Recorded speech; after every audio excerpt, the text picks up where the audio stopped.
नमस्कार मंडळी, स्वागत आहे तुमचं शेतकरी मित्र यूट्यूब चॅनेलमध्ये. मंडळी, आज आपण माहिती बघणार आहोत ती म्हणजे लाडक्या बहिणी योजनेचा हप्ता कधी येणार.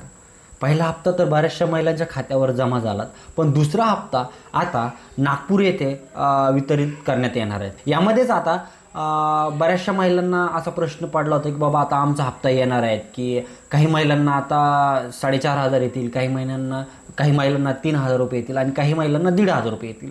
तर हे पैसे कशा पद्धतीने येणार आहेत यामध्ये जर बघायला गेलं तर ज्याही महिला मागच्या हप्त्यात पात्र झाल्या होत्या त्यांना 1,500 येतील आणि ज्या महिला पात्र नव्हत्या झाल्या पण त्यांनी आता ह्या महिन्यामध्ये आधार लिंक केलं, त्यांच्या अकाउंटला आधार लिंक केलं आणि त्या पात्र झाल्यात, ह्या महिलांच्या खात्यावर आता हा हप्ता उद्यापासून जमा होणार आहे. यामध्येच आता काही महिलांच्या खात्यावर हप्ता येण्यास सुरुवात देखील झालेली आहे. तर यामध्येच ही संपूर्ण माहिती आजच्या व्हिडिओत आपण बघणार आहोत. तर व्हिडिओ शेवटपर्यंत बघा, तुमच्या लक्षात येईल की तुम्हाला हा हप्ता कशा प्रकारे मिळणार आहे. आणि तुम्ही जर आमच्या चॅनलवर नवीन असाल तर चॅनल सबस्क्राईब करायला विसरू नका, जेणेकरून तुम्हाला आमचे नवनवीन व्हिडिओ बघायला मिळतील. तर चला माहितीला सुरुवात करूया. तर मित्रांनो, राज्य सरकारच्या माध्यमातून मुख्यमंत्री माझी लाडकी बहीण योजनेमध्ये ज्या महिलांना अर्ज केले होते आणि ज्यांचे अर्ज 31 जुलैपर्यंत मंजूर करण्यात आले होते अशा भगिनींच्या खात्यावर ते पैसे ट्रान्सफर करण्यात आले आहेत.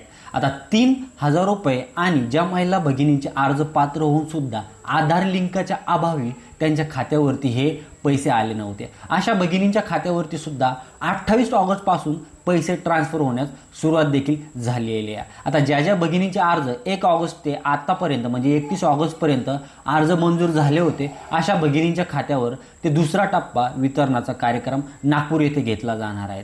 आता या कार्यक्रमाअंतर्गत काही महिला भगिनींच्या खात्यावर हे पैसे येणार आहेत, ज्यामध्ये या भगिनींना आधार लिंक आतापर्यंत केलं नव्हतं. म्हणजेच DBTला ज्यांचे खाते जर लिंक झाले नसेल तर अशा भगिनींच्या खात्यावरती हे पैसे येणार नाहीत. आता बाकीच्या सर्व महिला भगिनींच्या खात्यावरती हे पैसे ट्रान्सफर केले जाणार आहेत. आता ऑगस्टपासून ते 31 ऑगस्ट पर्यंत ज्या महिला भगिनींचे अर्ज मंजूर होणार आहेत अशा सर्व महिला भगिनींच्या खात्यावर हे पैसे ट्रान्सफर केले जाणार आहे. आता या महिला भगिनींनी पूर्वी पैसे मिळालेले होते अशा भगिनींच्या खात्यावरती 1,500 म्हणजे 1,500 रुपये ट्रान्सफर होणार आहेत आणि ज्या महिला भगिनींना पूर्वी पहिला टप्पा मिळालेला नव्हता अशा महिलांना 3,000 रुपये, अशा महिलांच्या खात्यावर काहीच्या ते 4,500 रुपये ट्रान्सफर केले जाणार आहेत.